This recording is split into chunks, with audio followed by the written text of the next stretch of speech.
All right, Kevin, it's you and me tonight, man. Cheers to that. Cheers. And you got a low, so not everybody can see this, but you got a Lord Hobo Glorious what?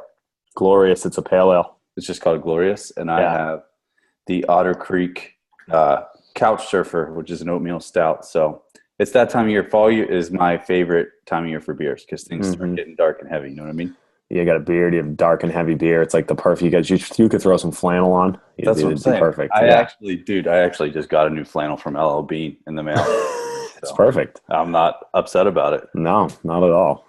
So, so what's going on in Kevin Carr's world? This is the final roundtable before we do the CFSC and Strength Faction event. So My catch flights me are up. booked. I'm ready to go. That's rad. Catch me up Yeah. on what's going on before you get down Yeah. here. Yeah. We let's see, just finished up teaching CFSC in LA with Equinox, and I'm off to Brazil to do two CFSC weekends there in Rio and Sao Paulo next week. So that's exciting. That'll be not fall weather at all, but Yeah, it'll be no. very nice. So that'll be a good event. They've been very good to us there, and it's a nice place. So I'm excited for that. And then after that, when I get back October 2nd, and then that Friday, I'm getting on a plane that first thing that morning and flying down. So You know what I mean? I just wish you had more cool opportunities in your life. You know what I mean? Like I just I wish just wish somebody would give you a crack. You know what I mean? I know. I mean, Christ, I'm just trying to see the world outside of Massachusetts here. What about you? Same. Writing a book. I got to go to New York the weekend before, 2 weekends before you guys come down, and I got to do a Strength Faction event up there, but I'm doing it for the Right Fit at the Performance Lab. So Nice. I'm doing 2 days by myself there. So it'll be the first one I've done by myself. So that'll be a lot. But and then just getting that book cranking. Chris and I actually set a date. We were sitting down and like, you know how you get, sometimes you just got to put shit on paper to kind of make sure that you get it done. So the On Coaching Development book, which is the working title, I'm going to have it out March 12th of next year. So All right. I that's like the that. goal. And I'm then a huge fan of you have to write. You have to write it down. You have to write it goals down. you do. I mean, and it's just like it's one thing that gives you pressure, but then this other dude, this dude on Instagram said he's excited about the book. It's like how do you know, man? Like I might be an idiot. But anyway, he said he's excited about the book, and he's like, "Are you guys going to do pre-orders? Because I'll do a pre-order." So Chris and I were talking at our meeting today. We do a lunch meeting every Wednesday, and we were saying, maybe that's a good idea. Maybe that's even more pressure to get done because if people pay you ahead of time, like you better get this fucking shit done, man. So I heard a story. So when I talked to Joel Jameson when he was talking about his book, and he had said that the same thing. He took a bunch of pre-orders, and then he had some setbacks like publishing and things like that. And people were like, where's the pounding on the book? door. And you're like, so but again, it's good pressure because it's going to make you sit down and write. It's like when you left that term paper to the deadline in college, and then you had to hang it out, Oh, you gotta give yourself some pressure. I think when you're getting shit, and I think we were just talking about when you're getting shit done like that, it's giving yourself the pressure, and then also figuring out that you just got to sit down and do it. And there's no magic bullet. There's no secret process. You got to sit down and just kind of do the work. Yeah. Well, and so you always put up like on Sunday, you do your get shit done. Like you write all your stuff down. Right. Yeah. And for me, like I've noticed a huge difference. If I don't do that and I don't do that throughout the week, my life is more hectic than I do, without a doubt. So for me, like I have this that I live. This is like my Bible is the passion planner. Oh, is that the one you use? I don't think I've ever seen that one. That's pretty cool. So what I like about it is they make you do goal setting like quarterly, and then you lay out at the very start of it for the whole thing, you lay out like a month plan. Like it has a whole goal setting exercise. It's like 5 or 6 pages, right? Go through it. Let's hear Yeah, it. I'll show you. So I can almost see it. So they have like what you call like your passion roadmap, right? There's a new one. And so what they do, you do like lifetime, 3 years, 1 year, 3 months. Then you prioritize. So they give you like 5 minutes to fill out each of those little categories. Then you prioritize for a minute each. After that, which order do you want them in for your life, your 3 year, your 1 year, your 3 months, your wish list? Then from there, you have to create a passion plan for each of those. Like, this is when I'm going to do it specifically. It makes you go through the order and date it and all that. And then when you go through it, each month you have to do reflection. So for instance, if I just open up this one, like What was the most memorable part of this past month? Describe it. What are the 3 biggest lessons you learned this month? Who are you grateful for? How do you feel 1 to 10 about this? And then at the end of that, you go through a checklist and you're like, okay, the things you didn't feel like, what are you going to change? Right. And then each week you have like personal to-do lists. So you like find, and it's just pure chaos sometimes on mine, like where there's just lines and like, I got this done, I didn't get this done. And then they also have, each week they have like a good things that happened this week. I've become a big fan of like gratitude journaling. Yeah. And that's something Mike actually turned me on to from Craig Ballantyne. And like, it's funny, like sometimes I'll be like, this is a good example. I was talking to someone yesterday about it. Like, oh, like I can't believe I'm going in. Like, I'm so exhausted. It's such a long day today. I have such a long day tomorrow. Like it's that you start to feel sorry for yourself. And then you're like, I'm very grateful that I have the opportunity to have a long day every day, that I have these many people, you know, and then it changes your reflection on your day. Like, oh my God, like this is a great thing. Right. And like learning to have gratitude. And so it forces you to essentially do those things every day, along with being like a normal planner. So like our whole staff gets them, like, and we gave them out to everybody. Mike got them for everybody on the staff. And if I didn't have that, my life would be like chaos, because I just live awesome out of that. But I like what you said on Sundays. Like for me, if I sit down on Sunday, when I saw you post that, it reminds me like, okay, sit down, spend the time to hash everything out for your week. Yeah, that's makes good. A huge difference. I like that one. I've never seen that one before. That's cool. I use Action Day. And I've been using that since probably 2014 or 2015. Mm-hmm. And Chris, he's the one that started me using that. And he started using a Panda Planner this year. Man, I've heard of that one. But I think the main thing is just writing shit down. It's funny you talk about the gratitude journaling, and I'm weird because I get caught in these habits where, you know, I know that I could buy your planner and it would put everything where I need it and I could do all those things, but I have my Action Day. But since I started doing gratitude journaling probably in like 2012 or 2013, I always buy like fucking cheap composition notebooks from Walgreens. Mm-hmm. And I've always used those to just as my, so I can't stop doing it. Yeah, that's your thing. You know, you got everyone has their thing. You know, if it works for you, that's perfect. It works. And the thing about it, the strange thing is like, I've found myself as I keep doing this stuff, and it's been about a 5-year process now, is where, you know, the same thing like you, where you start feeling a little sorry for yourself, but then you catch yourself and you can reverse it even faster. But there'll be times even throughout the day where I'm just driving. I'm like, man, that's really good. I'm really happy that I have that. Yeah. It's kind of, because it puts you neurologically in that cycle to keep looking for the good and looking for the bright spots. And I think I think it's a fundamental thing to train yourself to keep doing that, man. 100%. Yeah, 100%. So write stuff down. Write stuff down. Write the things that you are happy for down, and that. So that's good, man. So as far as the CFSC goes, you know, talk to me about. You know, I'm interested in like most of the people that take it, and what you see from people coming into the room and what you see when people leave the room. And, you know, this is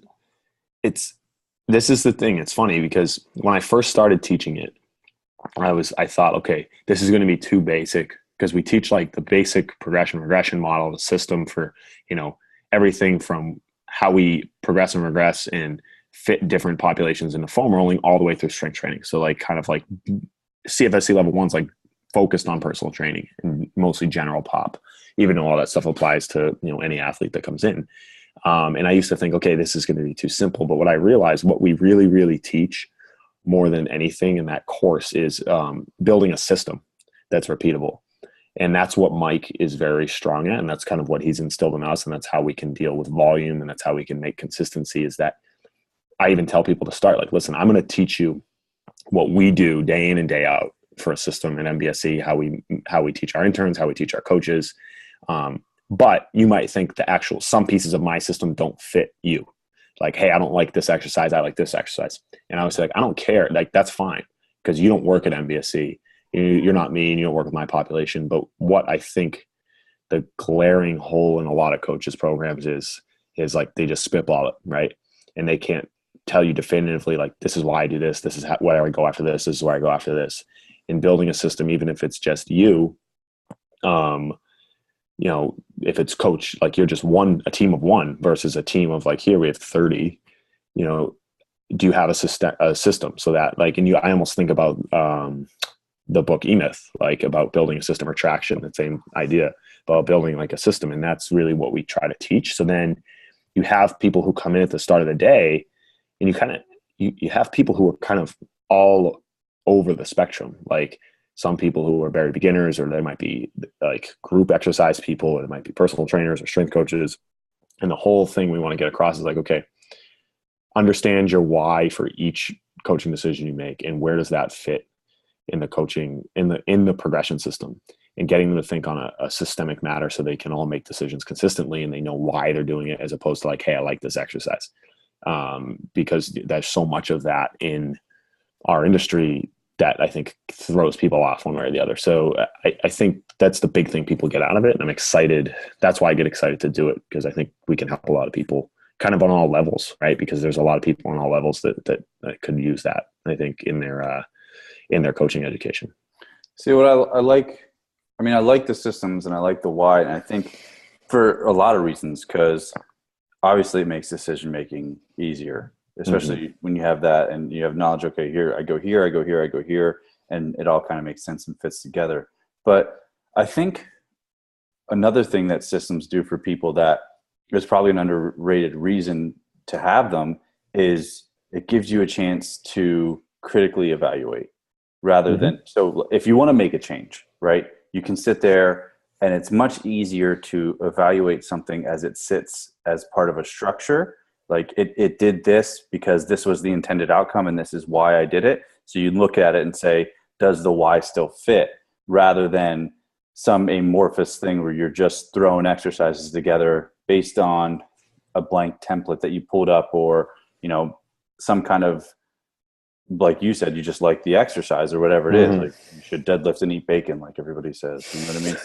Some happy horse shit like that. But the thing is having a system gives you a chance to sit down and actually think about what you're doing, because you have some raw materials in front of you rather than, pulling shit out of thin air all the time.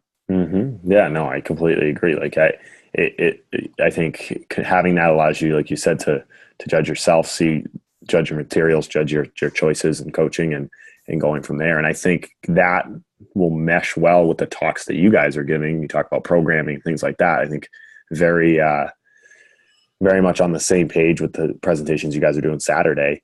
Kind of everything being very congruent, which I think is going to make for a good weekend. Like we had spoke earlier about, you guys doing a lot of, kind of theoretical stuff, and also kind of doing some stuff outside of that. And then us doing like a wholly practical event on Sunday. I think kind of it puts everything together well for people for that weekend. Yeah. I think I think the thing is, the fact that you sit there and you're talking about a system makes things, it already starts you going down a place that's a little bit more abstract, and being good at this job is a little bit more abstract than people really realize sometimes. Yeah. So I think that's the thing, is realizing that, to be successful at this job, it really depends on where you want to go. Because like if you want to own your own facility or do something like that, that's a whole nother ball of wax. But the reality is the skills that you need are beyond the X's and O's, and you need to figure out how to get those for yourself. And whether that's, your years of experience and practice and training and doing, and then there's ways to condense it and learn from people that have kind of put it together. And I think it's all important, but I think the reality is, people need more than those skills of just the X's and O's. And that's really what we're trying to give them, Yeah. I think the big picture, kind of everything together. You said like thinking beyond, the basic coaching stuff. And then I think it'll be an eye-opening weekend for people who might not. And I think a lot of people might have an idea of what they're getting into, but I think it'll be a good weekend, kind of a big picture for people. So yeah, I'm excited. And we'll drink beer. There'll be a lot of beer. There'll be a lot as of usual. Beer. And so the thing is, I don't have to work on Sunday. So that's your day of work. So I might get real banged up Saturday night, and that's always a good time. That's great. Love that. Oh, Love that. God, dude. I don't know that we've drank together, but I don't think we've ever been drunk together before. This is true, actually. I'm going to get there Friday morning, and and then I don't work Saturday, Right. so all Man, bets are off. it's going to be a good weekend. It It will will be. be. It will be. So let me ask you this: let's go a couple different directions. I'll let you pick. Let's All choose right. your own adventure, Kevin Carr. Do you what? I either want to pick your brain about what you're reading right now, or I want to talk a little bit about, because you started going into the Panda Planner thing, or Mhm. not Panda Planner. You have the Passion Planner, um, or like what you're doing to keep your shit together, because Mhm. you are a globetrotter. You fucking manage movement as medicine. You Mhm. help manage MBSC. So either one of those things, I'm super interested, because you know Mhm. you wear a lot of hats and you handle it really well. Yeah. As far as managing all of the balls in the air, because it is. I mean, I am a co-owner in two businesses, and I'm helping manage another. And thankfully at MBSC, like we have a great staff who works with me, like Ken Whittier and Steve Bigelow and Marco Sanchez. Like we kind of work as a foursome to like all trade the responsibilities of who's in charge, like the older guys in charge. And we kind of have different gigs. So like Ken and Steve are in China right now, right? So Marco and I have been like here later, and like we'll make sure we're on the floor doing this and that. Ken manages the interns now. Steve kind of manages the overall schedule. So like we all kind of like share different gigs, but like co-manage together. And I think it's good. Like we have personalities that work together. It's not always, it's hard to have a lot of people kind of managing things, but like I think Sure. we're all very busy. So when you're all very busy, you're probably going to be more open to sharing responsibilities, because they all coach like full time. They also like they're in China now for CFSC coaching. So we all kind of have to like be like, okay, these are our defined roles, but this is when I need you here. This is when I need you here, and coverage and stuff. So that helps. And then, movement is medicine. Like like I have Marco's kind of like my office manager. Like I kind of oversee stuff, but like I'll be like, hey, I need you to handle this today. And I think the big thing for me, this is probably for everything, is learning to delegate and learning to create roles. And so again, we're going back to systems for people, so that like when I'm gone, like I'm going to be gone for 10 days. That, I don't have to worry about, the sheets being taken, because I get all the sheets cleaned at movement as medicine, or, the bank going to deposits to get the bank deposits done, or like getting treatment notes out. Like that's all systemized ahead of time. And that's the stuff people hate doing. Like it's not mind numbing as a business owner, especially if you're a creative person, like you like creating content like yourself. And a lot of people who do this like have more of an artist mindset. I know I definitely do. So sitting down and like putting systems on papers can be mind numbing, but then at the end, it gives you a lot of freedom. It's that whole discipline equals freedom idea, I think, in the long run when you do that stuff. So it helps if we sit down, and Brendan is very good at those things, like better than me. Like his mindset is very like, he's more of a math guy. He's more like, he can sit down and do that. So he's kind of helped me with that, especially with CFSC, because he's out in California and he can kind of sit down on his own and put some things together. So again, surrounding myself with good people to help me do that has made it manageable. That said, sometimes you still feel like it's chaos, uh, but I think that's life also. So like being able to understand, okay, there's going to be times when you feel like, hey, I got this all under control, and then there's going to be times when you feel like, oh man, like I did not know how I can continue to juggle all the things, right? So it's a challenge, and it's a good learning experience for sure. Yeah. Well, I think that's important too, because I think a lot of times it's a weird perspective, right? Because a lot of times it feels like you should be farther down the road than you are, Mm-hmm. and you don't realize how far down the road you actually are. You know what I mean? Like, 100%. I should be this, and because it's really tough to have an objective measure, because you don't really want to look at the Joneses, because then Mm-hmm. that puts you in a whole new thing. But to kind of subjectively and I don't know, quasi objectively understand, like I'm in a decent place, and how do you determine that you're in Yeah. a decent place with managing yourself and going forward and everything? It's tough being grateful but hungry. Yeah. Like I think I think people who are like successful and people who are good at what they do, whether it's training or business or whatever it is in life, I think they tend to think like they never think like great people who are great at things never think like, oh, this is great, life is awesome. They always think like, okay, I now this is what I want to do. I want to do better. So it's always like balancing that back and forth. And I think that's a struggle for anyone who's a little more type A or a little more like passionate about things. And And you're right, because sometimes you're like, shit, like I want to get this done or whatever. But, and then I reread E-Myth every year. That's almost a rule I keep for myself, because every time I read that book and he talks about, if anyone's read it, talks about like making the pies, and you need to be like doing the accounting, and you need to be doing this and doing this and doing this, and you're still trying to make the pies, and all the different roles. And then it reminds me, okay, like I love making the pies, and I'll always make some pies, whether that means training or teaching or coaching or whatever it is.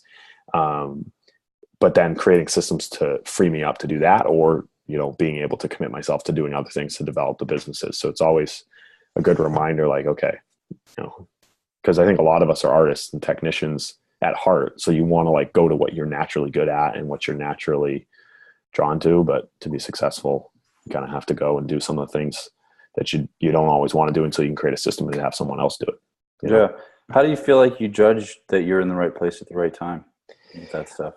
So, you know, I try to think about like when I write stuff down, like I try to prioritize, like I'll like big rocks and like, okay, what needs to be done from a time standpoint? What needs to be done from an importance standpoint, impact on the business, right? So like if I'm thinking about like, okay, CFSC, what do I need to get done? What's the most important thing for this business that requires me? It doesn't require, you know, Christina to do it, or Brendan to do it, or Ken or Steve or Vinny or Mark or any other people that work for us. What requires me specifically? And that I'm like, okay, then I need to do that. If I want my fingerprint on something, whatever it is, then I'll make sure. And then, okay, what is a job? Because sometimes you think you need to do everything. Like I need to be the one who, you know, writes this email. Well, then you probably aren't that person, right? I think sometimes you just like to think like, I think I'm too self-important. You know, I think it's your ego a lot of times for me, like speaking when I'm like, no, I don't need to be that. And it's a reminder that like, okay, I'm probably needed elsewhere. Yeah. But again, it's a battle. Some days you think you have it figured out, and some days you're like, oh, I don't have it figured out. And that's the message I think a lot of business owners need to send. I think sometimes you see like people who are entrepreneurs who try to say like they have it all figured out. And every entrepreneur I've ever met who's very successful has like told you like, it's always a battle. It's always like you going back between bliss and complete like, oh my God, I don't know what's going on here. Yeah. I mean, I said one of the things that I didn't quite get it when I first, so my boss, when I was in college, I used to work when I was in college and just out of college, actually, when I was getting my graduate degree, I worked in human services. So I worked in group homes. I ran group homes and supervised them. And I also ran day programs for people with intellectual disabilities. And I had this really cool boss. His name was Lee. And he and I would get in like long discussions. We actually kind of became buddies. And he used to tell me the smartest thing a person can say is, I don't know.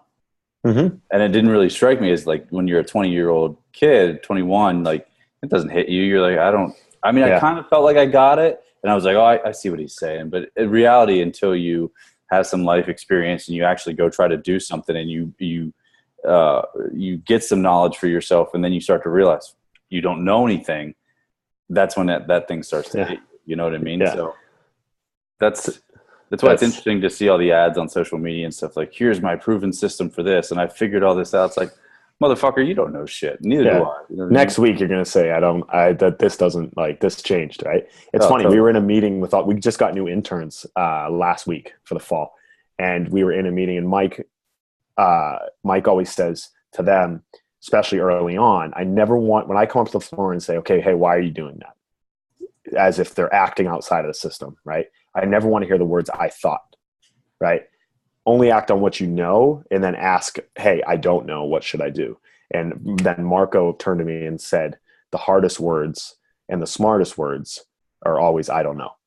And it's like, and that you just said that, and it's like, it hits the nail on the head. Like, and what I've also learned, and this is maybe related, or maybe I'm crazy, whenever I go to seminars, the smartest person in the room raises the hand and asks questions the most. The people who typically, they might not be, it's not that they're not smart, but they might not be willing to put themselves out there, tend to be quieter. I tend to see people who want to ask questions to say, hey, I don't know that. Like Mike, whenever we have public speak, people come in to do in-service, sits in the front and is like, can you explain this to me? I don't understand.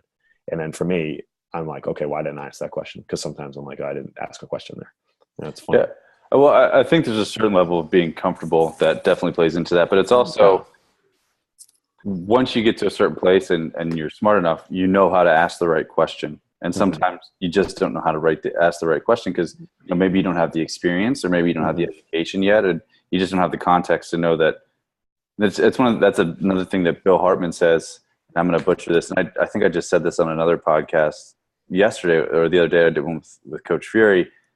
Hold on, I'm thinking of this. So he said, if you, I'm going to paraphrase, if you don't have the base knowledge, if you learn something or you hear something and you don't have anything to refute it, you have to accept it as truth. So for a lot of people, I think if you're sitting in the room and you don't have anything to say, I'm not sure about that, and explanation, then you can't ask a question because you just don't know yet, So, and then you don't know that you don't know. So then you're in a rougher spot, Yeah, that's good. That's a good point. I like that, actually. It is. Have you seen Bill speak? Yeah, I saw him. I went to iFast. I think it was 2011 when they started those Midwest ones, and I saw him then. And that was the only time I've seen him. I've seen him like on webinars and stuff, but in person, he was great. We've had him speak for us twice at the Strength Faction seminars, and he just blows the doors off of the place every fucking time. He's the man. Such a good dude too. But I want to, I'm curious about too, is because you do a lot of shit like we just talked about, and you're obviously ambitious, and but how, like I have a really strong curiosity with how what is there a certain feeling you get when you're like, I know I'm where I'm at, I'm doing what I should be doing, and this is where my life is in a good place from a total standpoint, from how business is coalescing with your personal life, with your training, with everything. So there's a certain way you kind of can say that you can sit back and look at yourself and say, this is where I should be right now, and or make a change. I use the start with why idea, and like to make sure, okay, am I still staying on track? Like, for instance, I remember when Brandon and I first read that, we're both like, okay, what do we think about, like, here our why is, and what do we think about our business that our why is? And then can I look at what I do from a coaching standpoint? I can look at what I do from an educational standpoint, where I'm spending my time at work. Does it answer that question? Am I doing that? And for me, it was like, okay, I want to have the biggest, like, I want to provide the best, side effects, positive side effects from coaching that I can, and educating people about coaching that I can. And that maybe started like as me just coaching groups. And then it became me coaching one-on-one personal training and doing groups. And I was like, okay, I'm still, spreading the positive side effects of coaching and exercise and strength and conditioning. Right. But it's like to a one-to-one standpoint. Then when I started educating mentorships and then doing like that stuff here, okay, now I'm teaching a coach who's going to teach X number of people, so I can exponentially do the same thing. And then, fast forward, now I'm doing the same thing. Right. So as long as I can check in and say, okay, well, this still fits with what I want to do, then I know professionally that I'm doing the right things, as long as I can attend to it. If like I find, like, for instance, I used to do a lot more online training, and I was like, listen, I'm not getting the squeeze, like the juice isn't worth the squeeze, because I wasn't getting out of it as much as I wanted. Like I still have some clients, but like at the level I was doing before, I was like, I can be more efficient at some of the other things I do. So I cut that kind of out from what I was doing. And that's a great example of me like looking at it, like, I'm not enjoying the time I'm spending doing some of these things. And I'm enjoying doing these other things more, like being in the clinic where I was a lot today. I was like, okay, well then I'm going to spend my time there, and I can still get the effect I want with a different path. And then personally, I have to check in and be like, okay, what are the things I want in my personal life? Like kind of that Alan Cosgrove, I remember, said, like, work backwards, right? Like, where do you want to be in 30 years? And then like, what's the house? What's the life you want? Like personally, who you want to live with? Do you want kids? Like what's the lifestyle you want? Wake up in the morning and then work backwards. Okay, what do you need to do 20 years before that? Work your way to there to kind of live that life. And then think about, okay, am I doing the things to kind of lay down the groundwork I want? And does it make me happy in doing it? And for me, it works right now. But there's definitely times where you're like, okay, I'm neglecting parts of my personal life, or I'm neglecting my self-care, right? And we've talked about that through Strength Faction. Like that was a big thing for me when I started. That was like, okay, I need to kind of get my own training back, and having someone tell me this is what you're going to do and this is what you need to do was very, very, very helpful for me. And that's why I refer to other people about it. And, you know, that continually checking in, I think writing stuff down again, being like, okay, what wasn't I happy about last month? I didn't spend enough time with my girlfriend, or I didn't, spend enough time with my parents because I was working so much. If that's something you're not happy with, how do you prioritize that and change it the following month, right? And if you don't check in, you don't really know those things. So do you find there's anything for you like that kind of helps set you straight? Like if you feel like, okay, I'm veering from where I should be spending my time? Yeah. I mean, well, first, I really, just to comment on yours, is like, I like that you have, there's that level of you get it outside yourself so you can actually look at it. And I think that's important. And I think that's a really good place to start is I think the tough part for most people is you seem that you decisively have a pretty good idea of what you want. Yeah. But some people that's really hard, so it's like, it's looking at, like you said, that Alan Cosgrove has talked about. So, okay, so looking 30 years down the road and then working backwards based on that. And I don't think, and I'm not saying this from like a mental health standpoint, I'm saying it from just a culmination of everything in someone's life standpoint. It's like they don't feel stable enough to be able to project that far down the road. Yeah. So I think sometimes you got to shrink the time signature a little bit and say that, and look, okay, so maybe you can't look 5 years down the road. Maybe you can look 1, or maybe you can look 6 months, and then you can start from there. And like, okay, then you know that you're making progress. But I think the biggest thing that you came out with there is that, you got to have an aim. You got to you got to know that you want to go somewhere. And I think I follow suit kind of the same way. And I think, you just kind of feel when you know that it's going right and you're doing the things that you should be doing. It's not that you feel carefree, but you feel content. I think the biggest things that I personally feel, apart from the objective things that you can write down and look at, is you feel content and you feel resilient. I think if you start to feel that way, like you're like, if things pop up, you feel like you can handle it. You feel like you're in a really good place, and you feel like the things that you're doing kind of make sense. So for me personally, I run the staff development program at BSP Nova. And so between Strength Faction and BSP Nova, my job is 100% to help people develop. That's really all that I do with my time. And I write and I think I pick things up and I drink beer and I catch fish. So that's what I do. So I think when I see people moving forward. So here's an example. So one of our coaches, and I'm actually putting this in the book. It's one of the stories that's going to go into the book. So we do a book project every month for our staff. And this is the first month that we're actually not going to do one since I've been at BSP Nova, because we're all doing our own personal TED Talks, and we're going to do those. We're doing them as a staff. We're going to invite our clients, and they're going to invite whoever they want, and we're going to do a TED Talk. So we're not reading a book this month. But so smart. I love that. So we started a book project in April of 2016 when I got there. And there was this I don't like just people just reading to read. I want you to think at a different level when you read something. And one of the things that I coach them to do is read the book as if it's being written for you and whatever circumstance you're in. But so we do 3 things. We have to do a book report. That's right. We do book reports. So the first thing we do is we have to pull out abstract themes. So not like, here's what the author wants me to pull from a theme, but like, what do I really think that this guy is trying to say? Like, essentially, why did he write this book? Not what he told you, but like try to pull out like, here's abstractly what I think this was done for. And then we have to do what personal uses, how are we going to use this in our personal life, and then uses to help our clients. And those are the 3 segments of our book report.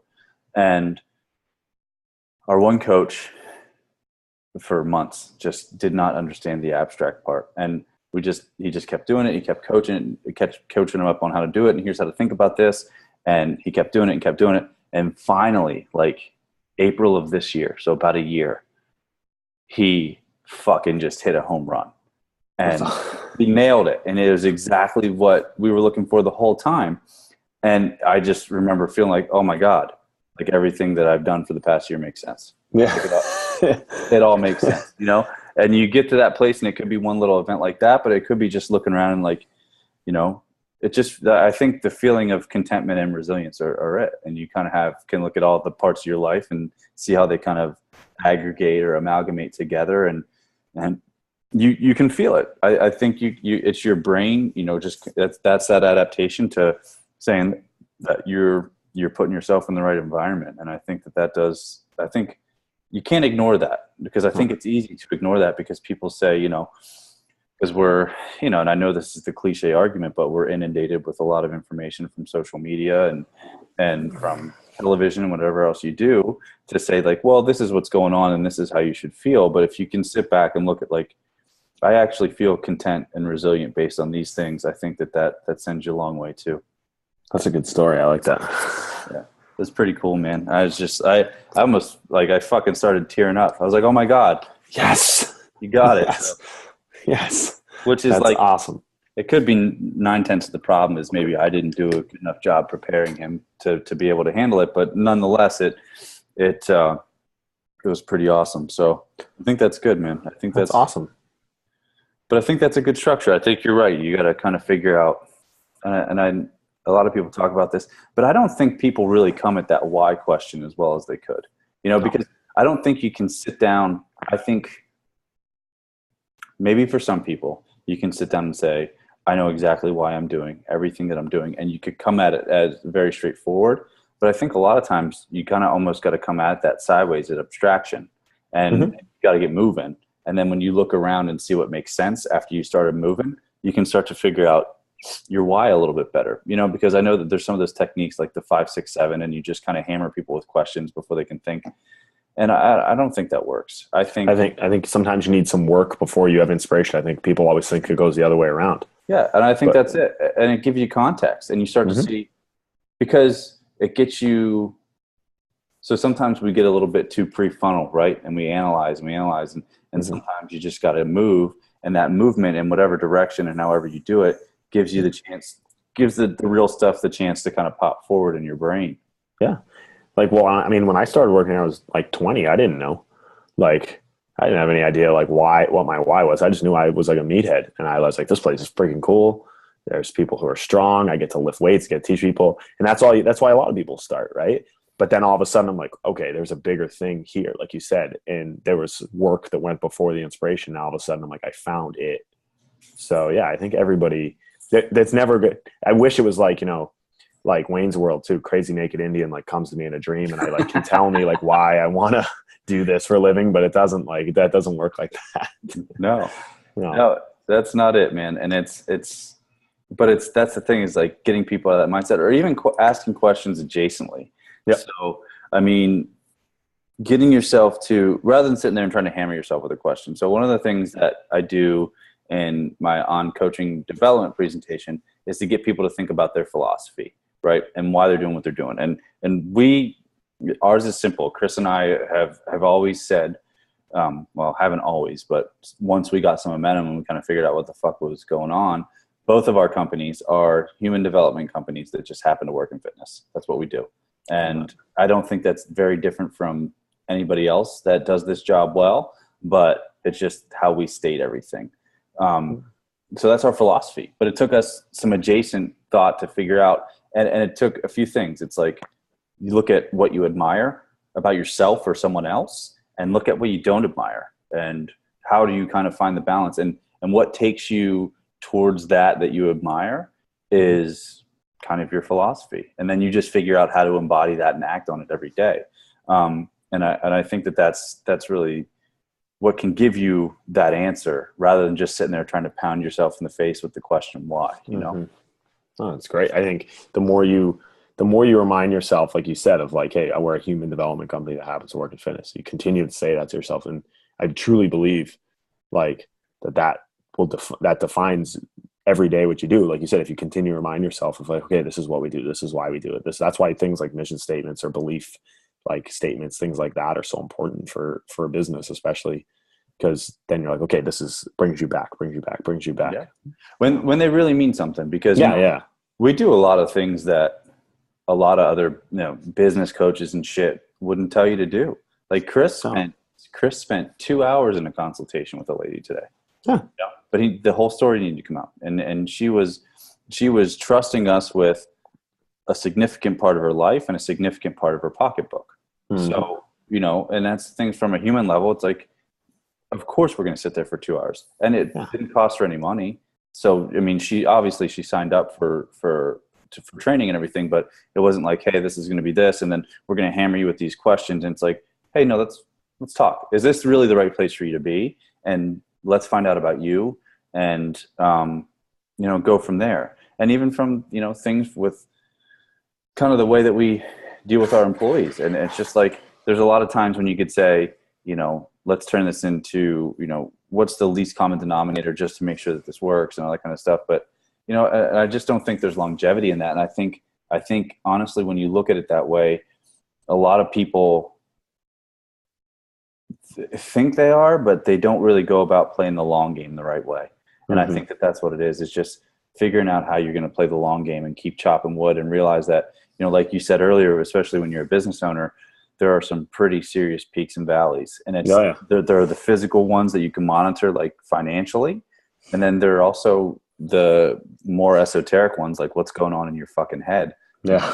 There's some peaks and valleys there, and figuring out how to manage it, especially when you got to hunt and kill every day. It's a way different mindset. Yeah. It's very different. So I think people need to learn how to manage that. And I think having the aim, kind of understanding what it feels like to get there, and kind of the philosophy of why you're doing what you're doing, and really figuring out how to get to that is huge.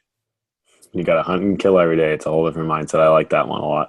It's the truth, man. When you're sitting there, like, and the thing is, like, it's like with your businesses, you got the CFSC and you got Movement as Medicine.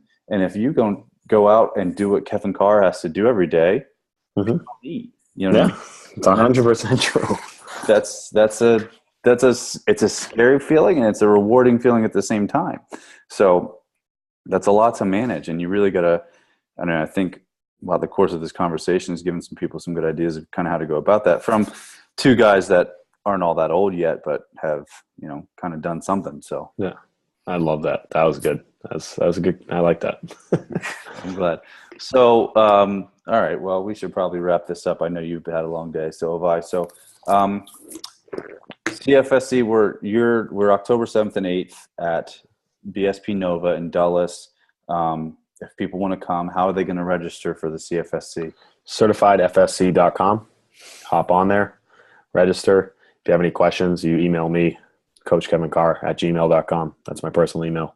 Reach out to me. If you have any questions about anything that we do, we can get on the phone too and chat. So don't hesitate.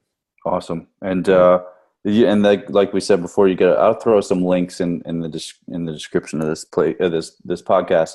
And ours are, we got to register for eSafe separately. So if you're going to register for the Strength Faction Day, it's just strengthfaction.com, and right at the top of the page, there's a link for events. And if you just hover over it, that weekend it'll pop up, and you just click there and you register and you're good to go. So, but never even know, the seminars are going to be great. But sometimes the best seminar has beer involved. They do. And there's like a whole, if that seminar ends at 5, that means you can fit in like a lot of extra credit seminar at night. So just remember that. And listen, the hotel is close, and the hotel's within walking distance, and there's a bar within walking distance. So we're in good shape. It'll be a blast, man. Looking forward to that, man. Me too, Kevin. All right, brother. Well, I'll let you go for the night. Everybody else, thanks for listening. Appreciate your time. And this is the September CFSC and Shrink Faction Roundtable. We'll be back. We'll be back in October with another one. So we'll hear you or see you then, whichever we do. I don't know. Love that. Thank you for having me. Thanks, buddy. Cheers. I'll see you.